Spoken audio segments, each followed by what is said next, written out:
give it just a minute here. But hey, Nimbloid, what's going on? So, the Victorio mod, nice.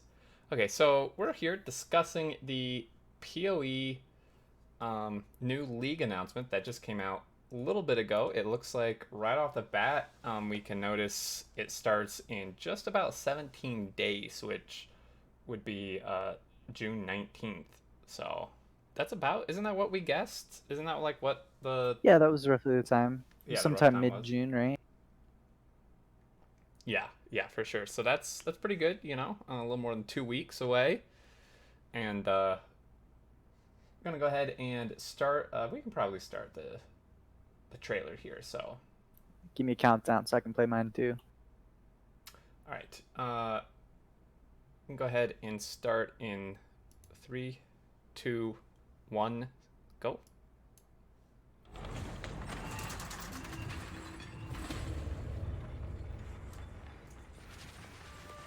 Though this land is shrouded in pain and darkness, it teems with life. Behold this sacred grove.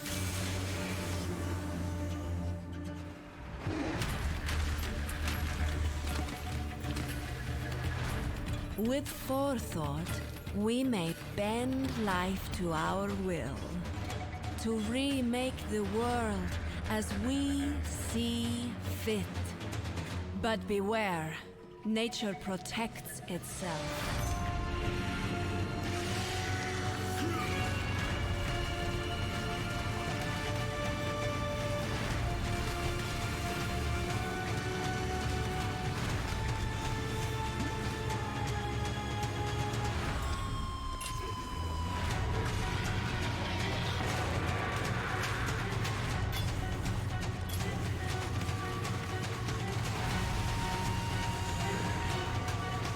But do not forget, whatever you sow, you must harvest.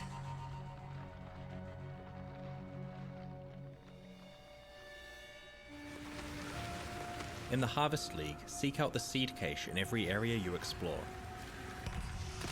Take its seeds through Oshabi's portal to the Sacred Grove. Sow those seeds to grow dangerous and rewarding monsters. When they are ready for harvest, slaughter them and extract their life force.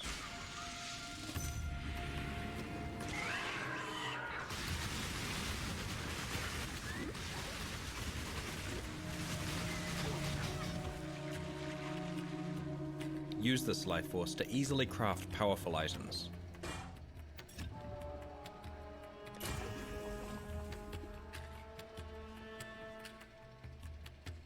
Store the leftover life force to fertilize higher tiers of seeds.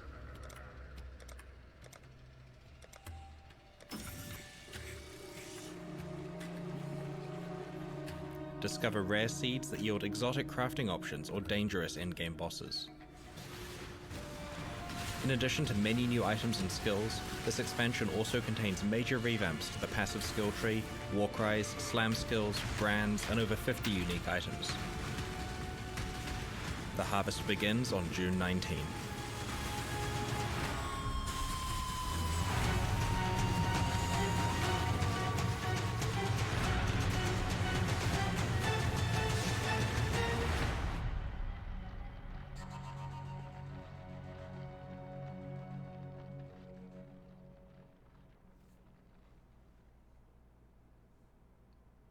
All right, you done, Yeah, dude?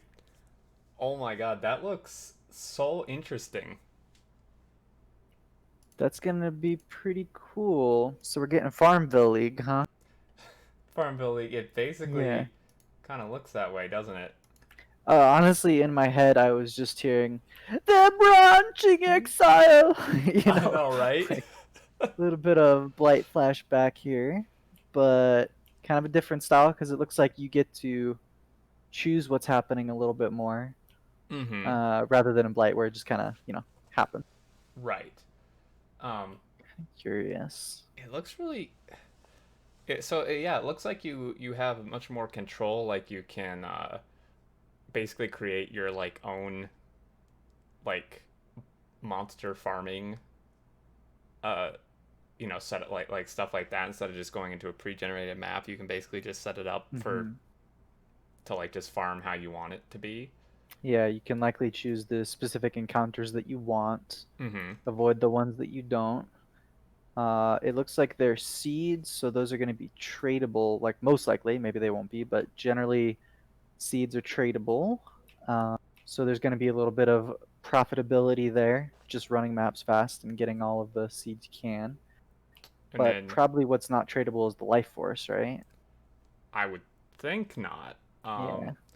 But then like I think near the end there it said you could like grow like higher tier seeds, like ones that don't drop. It seems like, but ones you can like grow. So I feel like that like you could just almost focus on that and sell those for like some pretty good income too. It's just like Could be, yeah. set up a huge amount of growing of these high tier seeds. Okay, pretty interesting. I'm kind of wondering how this is going to affect your flow of the map. Because it looks like you can just pick the seeds up and then probably go into the zone later. Perhaps. But I don't know. Because like generally you want a lot of additional monsters in your map from the league mechanic. And this is kind of like, do you have to interrupt your normal mapping to go into this place, plant the things, click on some stuff, wait for the monsters to spawn, and then kill them in the map? And are they affected by map modifiers? I don't know. I'll have Yeah. to see. Yeah, that's a good point because it looks like you kind of have to go into like another instance, you know, almost like a Val side zone or something every time Yeah, I you want couldn't to do tell it. if it was like a Val side zone or if it's like the temple incursions are a zone within the zone. So it keeps all of the monster modifiers, it keeps the mist and everything versus the Val side zone, which is like totally separate. Right. This one I'm kind of curious, a little bit worried that maybe it doesn't add enough like monster pack size to the maps normally. Because we have been spoiled by the mist. There's like a lot Yes. of monsters in the Oh yeah. mist. Yeah, for Versus this, sure. it's like you're gonna kind of break up your flow to go into the side zone, plant a whole bunch of seeds. Like your buffs are gonna run out, things like that. If you have the temporary buffs, Yeah. plus like, well, I don't know. I imagine it has to be a full-on different instant side zone, like you were saying, because it's got like crafting options and stuff, and persisting like life force and plants that you can grow in different areas, right? So it's probably got to be a full-on side zone. Yeah, it kind of seems that way. That could Um, be better. I guess that's a little bit like the bestiary stuff or right. metamorphosis, where there's some interaction within the map, but then there's also a whole side zone where you do extra content.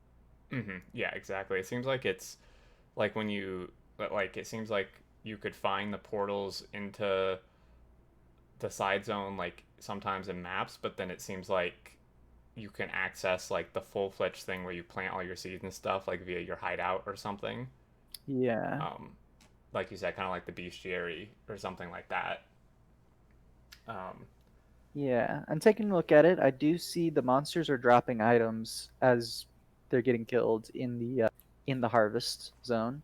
yes. Uh, but then it looks like it is like a crafting league. Just like looking at the stuff they've shown us, I only see options to craft in there. I don't see ones like Bestiary where it just drops a specific item. But that probably depends on like what kind of seed you're planting or something.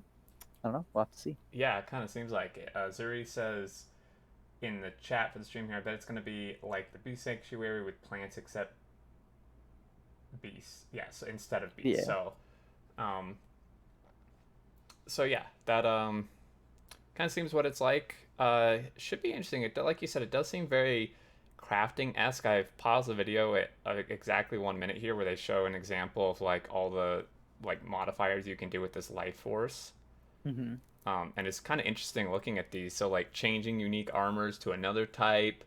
Same with jewels. You know, changing basically just uniques into a different unique. The influences one is going to be pretty popular, I would think, Yeah. because that can give some pretty special modifiers. It's going to be nice for solo self-found. I feel like a lot of leagues are actually a lot better in solo self-found because you don't feel guilty about using the content rather than selling it for a bunch of money. Right. Because it's like it's all you. There's nothing for you to do but to run it. Yeah, exactly. There are some more crafts at 205 as well. If you want to go 205. on Yeah, I was pause looking there. for those. Yeah, so that's really interesting. You can reforge the color of a socket into a white socket. A new caster modifier. You can do 2 random sockets, turning them into red and blue. Interesting. Forges a rare item with a new random modifier, randomizes the numeric values of random properties. So looks like definitely some, as with most of the crafting, it seems definitely like some RNG involved, but you could just, farm these things like crazy, just set up a ton of plants, farms, and then just farm the monsters, grow even stronger seeds and get stronger monsters and just collect the life force and stuff. Yeah. And it seems like there's going to be a good deal of big braining around the harvest zone as well, because the life force collectors, you can only plant them in certain spots. The seeds take up squares, so people are going to be calculating, what's the best way to get the most out of this seed and this type of seed. How close do we plant things to each other? Where are the corners in this zone? Where do you get the most out of each summoning of monsters, right? Right. Yeah, it's gonna be really interesting. Do you you want to read down a bit on this page? I guess more details. I think. Let's take a look. So, let's see, in this first section here, they say, in Harvest, Oshabi is cultivating the sacred grove, an ancient garden of mysterious powered plant seeds that grow into dangerous enemies and craft their life force onto your items. The June expansion contains the Harvest Challenge League, powerful new crafting options, 8 new skills, 2 new support gems, revamps of two-handed weapons. I love that. Two-handed weapons. Yeah, let's continue on, but get back to that. Warcry Skills, brand slams, and the passive skill tree itself. We've also introduced 12 new unique items and rebalanced over 50 existing items. Oh boy. Oh man. So wow. If you didn't know, two-handed weapons are pretty undesirable for the past long while, because it does give you an extra 6 link, but that doesn't matter too much because you're usually just going to need a single 6 link anyway, which is going to be your chest. Right. And two-handed weapons just can't compete with bows or having 2 unique or high stat one-handers. So yeah, two-handed weapons have been kind of on the downside for quite a while. Right. Interesting. So that hopefully that should bring some more life into them and make them a viable option. I hope so. I could definitely use more life because yes, bows get to use a quiver, which is like an extra 100 life usually, but two-handers don't. So seriously, more life, please. Yes, please. Also, the stuff on the passive tree, don't they? They pretty much do that every league. They change stuff in the passive tree. Not every league, but pretty often. Pretty often, yeah. So yeah, that'll be interesting. Like what new builds it possibly allows, or what builds that it makes not really viable anymore. Like I'm wondering if some of the builds we're thinking of going or something won't actually work. Yeah. That's why you always gotta wait for the final patch notes, right? Oh boy. Yeah, so that should be interesting. Definitely there's gonna be some changes around the jewel clusters because those have been way too overpowered this league. Oh yeah. So looking down, this seems mostly just like a repeat of the video. I just noticed that first section they mentioned more specifically some of the changes. So yeah, you seek out, I'm on the third section here, you seek out the sea cache in every area you explore, take its seeds through the portal to the Sacred Grove, sow those seeds to grow dangerous and rewarding monsters, while most seeds grow easily. Rare high tier ones require more careful planning but yield more valuable results. So almost some strategy like with how you plant your stuff, it seems like, which is kind of interesting. Yeah. Very curious. There's probably going to be some combinations where it's like, oh, you want to have some of these seeds next to each other when you harvest them to combine their effects or something potentially. Right. Yeah, that's kind of what I'm thinking as well. Reveals a random effect that exchanges specialized currency. Were you seeing this? I'm just like reading through the seeds that they have. So what's the first one there? You want to read through those? Oh yeah, okay. So spawns level 33 monster, provides 10 units of raw primal life force when harvested. So yeah, that's what you reveals a random physical modifier crafting effect when harvested. Interesting. Okay. Second one consumes 10 wild units of condensed life force per growth cycle. Requires 4 adjacent vivid plants of at least tier 1 to grow. Reveals a random crafting effect that changes the element or elemental modifiers when harvested. Last one consumes 20 vivid units of condensed life force per growth cycle. Requires 4 adjacent wild plants of at least tier 2. Reveals a random effect that exchanges specialized currency, which is what you were looking at. Curious. So there's going to be a lot of big brain stuff of, within these limited squares in the zone and the limited squares of a harvester, how do you get the right combination of seeds to grow for the best effect? Right. And on top of that, since a lot of these are crafting modifiers, those crafting benches can only be used by the owner of the hideout, which means this is a kind of a high potential for a scam league, because if you say you get like a specific modifier that you can only get this league from that crafting bench, someone wants to buy it off of you, they're going to have to give you their item and then you craft it and then you give it back for the craft to happen, right? And that's been a thing in many other leagues, Incursion League and Betrayal League, things like that. So it's not unheard of, but there's got to be some trust there where you give your item and your payment. Maybe they give you what's that thing called? Something to hold on to, a value, so you don't feel like scammed if someone gets disconnected or something, Right. And then the trade back after the craft. But it always worries me because a lot of noobs get scammed off of that stuff. Yeah. That could be an issue for sure. Someone in chat says collateral. Collateral, thank you. Yeah. I don't know words. They're hard. Words are hard. So yeah, it looks like then looking down at the extract life force section, kind of like we were talking about, it looks like you can just really kind of specialize and cater the type of monsters you're fighting to like your abilities and what you want. Because every enemy you fight in the Sacred Grove is one you intentionally planted, so you can customize a combat around your character's capabilities. There's gonna be some surprise rippy ones, I'm sure. I'm excited to see the hardcore rips for this. Yes, for sure. Ooh, the next section is interesting. Yeah, right. So take this there. Every monster you defeat in the Grove grants you a crafting option. Performing one of these powerful crafts consumes life force from the monster you just harvested, in order to maximize your life force and hence crafting potential, you'll want to take on as many monsters as you dare handle. Harvest crafting provides powerful directed crafting to an extent that Path of Exile has never seen before. So we can see here when we mouse over these. So Quicksilver Flask.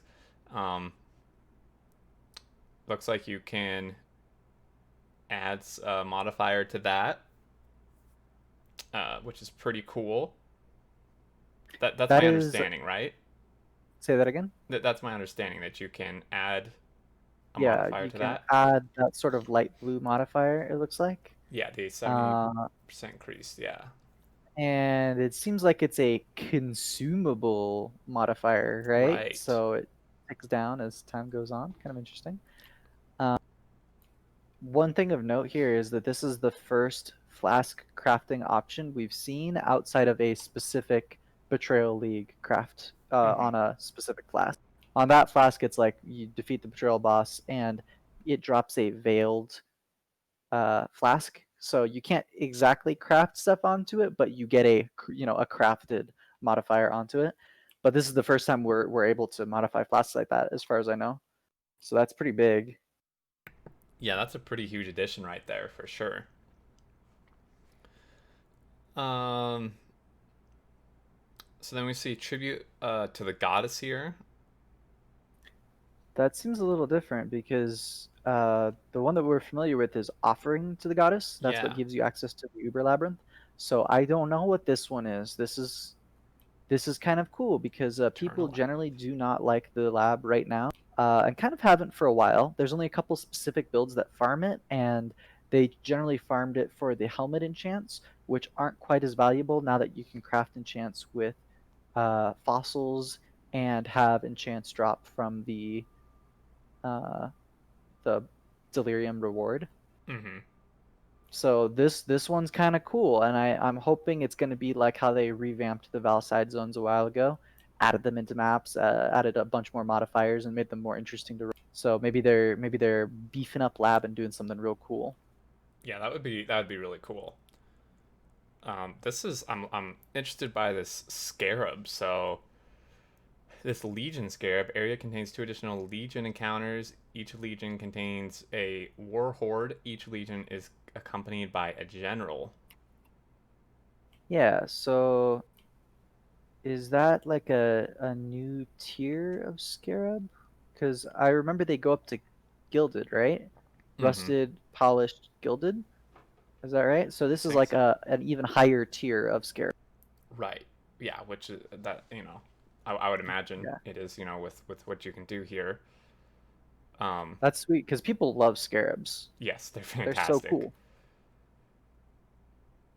And then it looks like you can maybe even just like get maps from this too. So, dig map.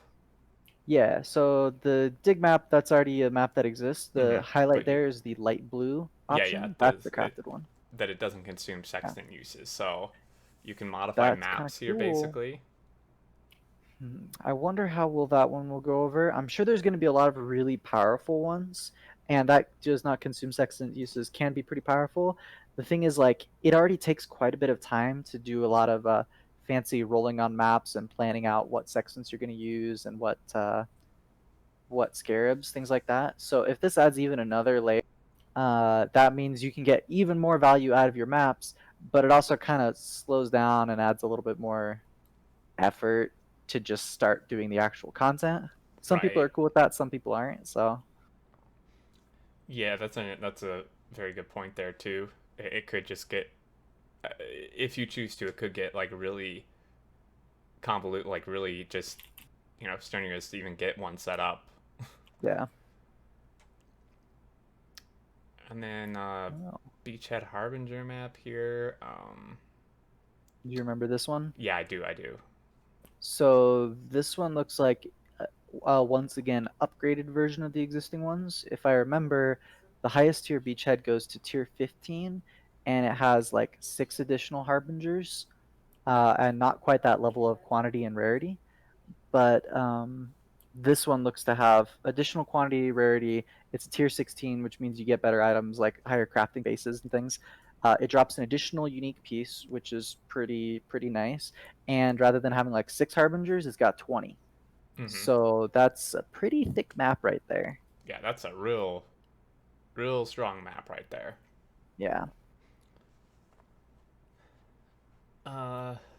Let's see. I'm just looking real quick at we see even more recipe things on the right hand side here, so you can basically just replace one type of modifier with like resistance with a different resistance or modifier.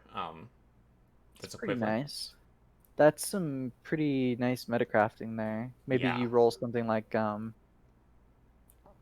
roll +1 to level of socketed lightning gems, but you want the cold gem, and you can swap it here. So that's kind of that's really cool for sure. You can just swap out oils too if you want to do that. Gambling, everybody loves that. Oh yeah, gonna be going through this life force like crazy. So now this looks really interesting as we go down. You can evolve your garden. So basically, as you build the ultimate garden, you'll discover exotic seeds with specific needs that must be met in order to grow. Various pipes, condensers, dispensers can help you fertilize your garden with any remaining life force. Um, so it's interesting. I'm not so sure about this. It seems like it's getting more into like the like I don't even know what the right word. I mean, almost like a Farmville or like almost like a clicker game or something. Where you're just like really tediously like having to like keep having to like monitor and upgrade things. Yeah, so this could be like really nice or it could be really annoying. Mm-hmm.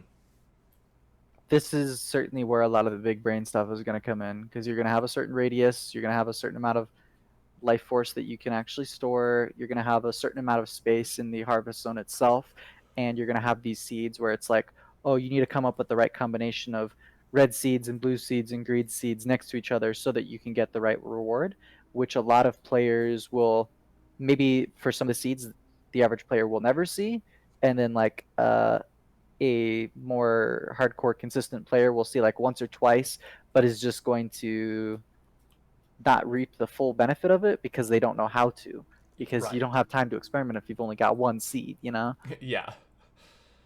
Yeah. So So we'll that have to see. I don't know. Could be interesting. Also, hey there, chat's my Dungeon Master and Harg Mentor. Good to see you guys. Hope you're looking forward to the league. Yeah, and then if we go down to some of the monsters, so there's three primordial monsters, Ursai, Jannar, and Namharium, I believe. For those able to cultivate these rare seeds, the immense monsters that emerge can yield harvest most valuable rewards. So again, you can kind of just get like really rare seeds, plant them, hope for one of these primordial beasts to spawn, and then get like potentially super good rewards. And there's 3 of them, which is pretty classic. I would almost kind of imagine 4 or 5 because we often get like 1 for each element, Right. and then like a physical 1 and a chaos 1 perhaps. Mm-hmm. Also, I'm kind of concerned about this whole seed from beasts thing here. Okay. Like, it sounds kind of gross. What are in these seeds that monsters are growing from them?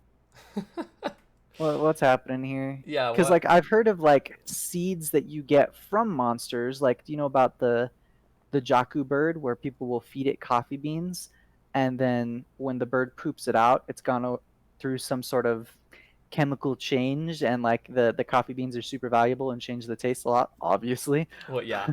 Ooh. Yeah. But yeah, like spawning monsters from seeds. Yeah. I don't know what's going Let's on see. there. I'm kind of excited about the new monster types though, because every Right. time they introduce new monsters, kind of increases the variance that you'll see throughout the whole game, which is fun. Yes, for sure. Um, Moving down. So this looks really interesting. So onto the passive tree here. Passive skill tree has received many improvements, including better support for some mechanics, for example, two-handed weapons or rage, with both numerical buffs and entirely new clusters of passives. In addition, there are many new notable and keystone passive, which include both fan favorites from timeless tools and even some entirely new ones. Oh boy. Interesting. So once we start seeing those, that's where the real crazy theory crafting is going to come about. Yes. Yes, big time. Yeah. So you haven't come across a timeless jewel yet, right? I don't believe so. So those are from what was the name of that Legion League? Mm-hmm. Some of the jewels would have extra modifiers on them that give you unique keystones and pass. And I didn't get to see too much of it because I wasn't playing during that league, and they were kind of hard to visually see. Because like the item would say, oh, it like allocates this name of skill or name of stat, but I don't know what that is, and so you'd have to like look it up individually each time. Mm-hmm. And this is where the rich get richer, for sure, in Path of Exile, where just like with the cluster skill jewel, if you have the money and the resources to continuously respec and re-roll cluster jewels and unlock these different passives, you have the ability to get a much more powerful build than everybody else, right? Yes. So having it straight up on the tree is kind of nicer in my opinion. Maybe not as fun for the theory crafters, but I'm looking forward to it. Yes, I would agree. Definitely, maybe a little more fair there, or even. So here we go. So some violent slams, part of the 200 weapon improvements. Several melee skills have been recategorized as slams. They've introduced a new skill, new slam skill, and fortune. We've also revamped several existing slams with new visual effects, improved functionality, and greater power for two-handed weapons. So that's pretty interesting. Come on and slam, and welcome to the gym. Oh yeah, this is 200 weapons. 200 weapons I think are pretty cool. So if they become more viable, I'm definitely a fan of that. Yeah, let's take a look at these supports and stuff they have listed here. Gonna be some interesting stuff. Yeah, so Fist of War support and Ancestor appears above your character to perform a slam in unison with you every few seconds. This causes the slam to deal more damage in an increased area. Nice. That's So pretty cool. That's pretty much equivalent to the Mirage Archer support, which I don't know if you've seen before, but if you're using like a bow skill, it will copy your skill and do its own attack every couple seconds. Yeah. Yeah. That's so that looks pretty cool. That looks pretty awesome. Going on to Tectonic Slam. Now only consumes one endurance charge for every third use, making it easier to maintain your endurance charges. You now gain more area of effect per endurance charge. Good. Tectonic Slam was hot for a while when they did the rework, but it was kind of hard to maintain your endurance charges, and because it consumed every time you used, you would have this like awkward feeling where you have a whole bunch of area and it feels awesome, and then now you're out of endurance charges and it's like tiny, and you're like, okay, well, that was cool for a second, I guess. It's hard to like keep it at a good power level. Yeah, you want to feel awesome all the time, not just some of the time and terrible the rest. Yes. Of course not. So that's really neat. With some Warcry stuff here. They've added 4 new Warcry skills and reworked 3 existing ones. Warcry is now scaled based on the power of nearby enemies rather than the quantity. New Warcries also exert your attacks, increasing their power for a number of attacks. Oh, that's a good set of changes. Yeah, really, really good. We have Seismic Cry here. So you release a shockwave which taunts enemies and knocks them back. Also grants a buff that makes it easier to stun enemies. And it exerts your next 2 attacks. These exerted attacks deal more damage in area of effect than normal attacks, becoming progressively more powerful with each one. So very nice. So I wonder what the cap is there. Yeah, surely there must be a cap. So I guess I don't know. It's I always wonder, or worry, I should say, about the ones that require you to stay still for a long time. Yes. So there are some skills where you have to charge them up, like Scourge Arrow. There are skills like this where it seems like it's stacking. Standing still in Path of Exile is one of the most dangerous things you can do. Oh, yes. And so a lot of these skills won't see love because of it, but they will see really crazy strong meme builds where it's like, hey, I can kill this super crazy hard boss in 3 seconds by really, really, really stacking damage. And it's okay if I die sometimes because it's really awesome to just be able to stand still and kill an enemy after 3 seconds, like a super, super strong boss, right? Mm-hmm. So, there's balance in the Force. We'll see how they do this time. Hopefully well. Let's see. Looking at brands here. Oh, did you not see like Rallying Cry and stuff? Yeah, so Rallying Cry, which is it's interesting. It taunts enemies, but it no longer regenerates mana, but now grants a percentage of weapon damage to each of your allies based on the power of nearby enemies. It also causes your next 2 attacks to become exerted, granting bonus to your damage based on the number of allies near you. This obviously doesn't seem like it would really have any use in like solo play. No, it does because minions count as allies, I think. Okay, okay, I yeah, you're think. right. So you could use It it with depends. minion builds, but Yeah. interesting. That could be kind of interesting. Just buff up your minions some more. Yeah, I mean that's how a lot of the minion builds work is you are playing a support to your minion. Mm-hmm. And wow, yeah, the area of effect is just increased on a lot of these a ton, which is great because they can't compete with ranged skills as they are right now.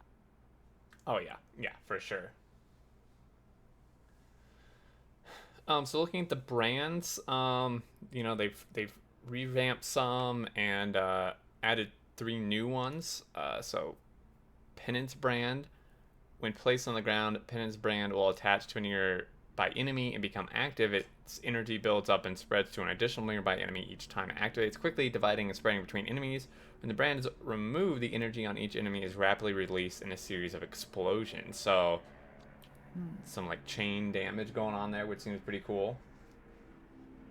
that's pretty interesting. I wonder what stats are going to affect it. They did say that they've, added some new stats. Uh, is there going to be something like, increased speed of charging for these? I would imagine there will be either like a support gem or some sort of stat somewhere. Mm-hmm. Yeah, I would hope so. I think so. And then we have Arcanist brand. When placed on the ground, Arcanist brand will attach to my enemy and begin triggering link spells in a sequence. Ooh, Huh. see, that's super interesting. So, Yeah. have you seen cast on crit builds very much? Um. Yes, I have seen a few. Yeah. Yeah, so you've got mechanics like that people really, really like to play around with. You've got Spell Slinger, which will like use connected spells. You've got a craftable option, which is like trigger socketed gems on spell use or on attack or something.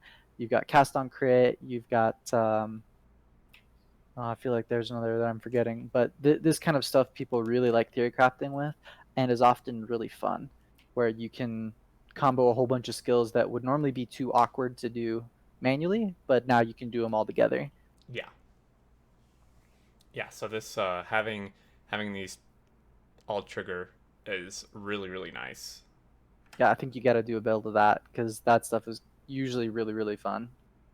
Yeah, I will definitely be looking into doing a build with this at some point in the league. Um, Getting close to the end here. So unique item overhaul. We're introducing 12 new unique items and reworking over 50 existing ones. So Yeah, excellent. Reworks are something people look forward to every league because they pretty much rework a handful or a barrel full of uniques every league. mm-hmm. But there's so many out there already that it's hard to make everything relevant, right? Yeah, yeah, for sure. I mean, there's just so much out there. So we have, Topaz Ring, Storm Secret, Lightning Res, some increased intel, increased lightning damage, chance to shock. Interesting. Herald of Thunder also creates a storm when you shock an enemy. Herald of Thunderstorm uh, hits enemies with 33% increased frequency. Take 250 lightning damage when Herald of Thunder hits an enemy. Oh, see, that stuff is interesting. The ones where you take damage during an effect, people make a lot of very curious builds with that. Yeah. Um, it Hmm. makes sense that this goes in a ring slot because other effects related to like taking damage are often in ring slots, so you can't stack too many at once. A common one is like Heartbound Loop.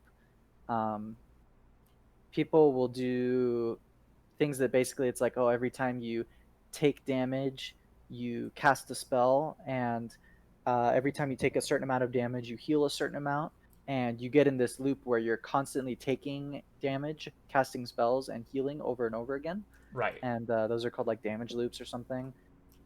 So having another one of those is going to be pretty interesting, especially considering a lot of those builds already like heralds. So having it connected to a herald is a pretty cool option. Yeah, that should be pretty interesting to see what people do with that. This one looks real interesting. So, uh, Doriani's prototype. Um, so a lot of increased armor and energy shield, some max life, deal no lightning damage. Armor also applies to lightning damage taken from hits. Lightning resistance does not affect lightning damage taken. Nearby enemies have lightning resistance equal to yours. Hmm. Hmm. That is pretty interesting. So that's a way to kind of how should I say it? Wow, yeah, that's a curious one. Yeah, So it's a way to kind of get lightning penetration, yeah. which is really hard to get. Penetration damage in general is just really not easy. You can only usually get one or two sources of it at a time. Right. Hmm. Interesting. Yeah. I Um. wonder at what rate armor applies to lightning damage taken from hits. I'll have to see. Mm-hmm. Yeah, that may be a big decider there. Let's see. So, Moonbender's Wing, trigger level 15 lightning warp on hit with this weapon. Increase physical damage, increase critical strike chance. Hits with this weapon gain 94% of physical damage as extra cold or lightning damage. So this is a rework. Yes. I can't remember what the old one was, but people generally liked it, but then didn't really use it much. It was just used for some damage conversion builds kind of a long time ago and has kind of not really been useful since then. Mm-hmm. That's interesting. It's kind of a low level, pretty low physical damage. It's hits with this weapon, which means you can't combo it with like other weapons. Like you can't dual wield and gain the bonus on the other weapon. Right. Yeah, has to be that one. Yeah, but it does trigger lightning warp on hit, and I don't know how that's going to work because that teleports you, right? So, Yeah, you're just gonna be like so- going all over the place. oh, oh, probably people are going to use it with spectral throw, where you throw a copy of your weapon. I think that counts as an attack, which hits, Okay. so that would trigger it. So you'd kind of throw your weapon and then move forward constantly. Yeah, okay, Interesting. yeah. All right, I'm All right. curious. I may try something with that. Yeah, that sounds pretty cool. And we got these boots here. Uh, So this is a rework as I well. was thinking so. So What's the difference? some 120 lightning damage, 43% increased armor and energy shield, max life on hit, on kill rather, 15% increased movement speed, and drop shock round while moving, lasting 2 seconds. Okay. So it's got the new effect replacing the old one is the drop shot ground while moving, lasting 2 seconds. The old effect was 10% chance to cause monsters to flee. Okay. All right, so I'm not supposed to talk about fishing, but there's something to do with fleeing and fishing. So I Okay. wonder if these are going to be unrelated to fishing now. Kind of curious. It does seem to be a pair of leveling boots Yes. in general. Uh, I don't know that there will be too much use for it, but it is just kind of an interesting effect. In fact, I probably wouldn't wear these because I really dislike ground effects. Mm-hmm. It just adds more clutter to the screen, things like that. Yeah, But for sure. with that in mind, there are a couple of boots that have effects while walking. Um, Abrath's Hooves is one of them, where every time your character actually takes like a physical step, it'll do a little bit of a fire AoE wherever your footprint was. Right. And so this is kind of adding on to that mechanic, saying, hey, we know that you can do little footprints and we know that you can do damage with those footprints, but now we're also doing shocked ground effects. So I think they're just kind of experimenting, seeing what kind of cool stuff they can do, and I appreciate that. Yeah, that's pretty interesting. Um, and then of course we're getting Delirium in the core game. So Delirium and Cluster Drills are being integrated into the core PoE experience because Delirium stacks with other League mechanics to make them more difficult and rewarding. The chance of encountering it rises exponentially with the number of other League mechanics in the area. So Okay. pretty cool there. Delirium, I like the Delirium mechanic in the current league. So that's cool that that's been brought into the core game. Yeah. I think I'm okay with them adding this to base. As long as they do something with the cluster jewels, tweak that a little bit, it should be pretty good. Mm-hmm. I do like the density it provides. I don't like the lag. Yes. I don't like the rushing, the fact that a lot of builds will not be able to get anything out of the mist because they don't go fast enough, Right. and the fact that it doesn't work very well on a lot of maps that are not straight up linear. But that's an issue that a lot of other leagues have, like Breach or Legion, where, for example, if you pop a Legion monolith, a timeless monolith, in the middle of an indoor map, you're going to have a bunch of rooms that like you can't really get to because you have to take like the zigzaggy path to get to the monsters that are in that room. Same with Breach, Right. Yeah. effectively just like reducing what you can get out of it. But I overall I did like a lot of the Delirium items and stuff. Yeah, Yeah. we'll see Pretty. how it goes. Yeah. Pretty good. And then for a lot of people, this is probably not new news because they did announce and introduce this, but the new Vulkan render. So they released a beta of it last week, which has really helped with stuttering and smooth out the game performance. It's made a massive improvement for many players, and we aim to fix issues that our players have encountered before the release of Harvest. This new render comes alongside continued graphics technology improvements, such as a new bloom system that is used extensively in the Harvest League. So, interesting. Bloom. I don't think a lot of people like Bloom, right? No. I don't generally. Same. So, ooh. But with that in mind, I've been using the Vulkan render for a little while. It's got its benefits, also its downsides. But if they're working on improving that, then that should be nice. I think overall it's an improvement because for people like me, I would click a Legion monolith, and by the time my screen was unfrozen, there'd be like 4 seconds left.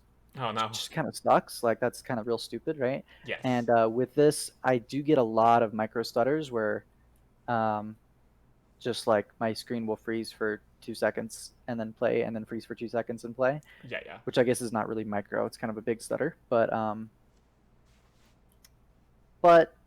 a lot of other improvements, like with the Legion monolith. So hopefully it's nice. Yeah, for sure. And then, of course, Harvest supporter packs. So you're interested in that. But that one on the right looks really cool if you're into cosmetic stuff. Yeah, it's got a real ominous lava appearance to it. Mm-hmm. Is it the Malice supporter pack? I would assume so, yeah. Oh, insatiable malice. Wow. Okay, so there's like different tiers of it. Yeah. Interesting. Okay. But yeah, so this has been a super long video, but really, really interesting. I'm looking forward to what you can do with this farming-esque thing. Also, I'm interested to see about the crafting and the theory crafting you can do with all that. What they rework in the passive tree. I'm New currently. New uniques, new Yeah. supports, because they didn't show everything from each section, right? No, of they just course showed not. a couple. Yeah, so a lot of stuff we haven't seen yet. Be interesting, like I'm working on a build right now to maybe start next league with, and for all I know, that build won't even work. Depending on what type of rework they do. Crossed. Yeah. So should be interesting. And yeah, it'll be. I think we'll have a lot more detailed insight once we see the actual patch notes. Like you said, that there's. Oh yeah. This is an overview. So there's definitely more stuff to be found out when we see the patch notes. People will often spend hours and hours and hours, like 8 hours reading patch notes. So Oh, yeah, my we're gonna Lord. have some decent content there. Yeah, for sure. I mean, I've seen thesis papers shorter than Path of Exile patch notes. That's nuts. So I look forward to it. But yeah, I think a good time to call here. It's been like a 50-minute video. So About as long as your streams, dude. almost close. But yeah, I'm looking forward to it. It'll be interesting. Like you said, there's some worries here. It could be kind of clunky, maybe. I don't know, but having these additional crafting options and stuff like that, I think will give people a lot of stuff to play around with. Oh yeah. And new bosses are always really fun. Mm-hmm. Considering they didn't remove any content from this league, everything is going into the base, so they're really just giving you more stuff to do. If you Yes. couldn't do it all last league, good luck getting it all done this league. I know, right? It's gonna be crazy. But yeah, so I think that's gonna call it here. Unless you got anything else to say.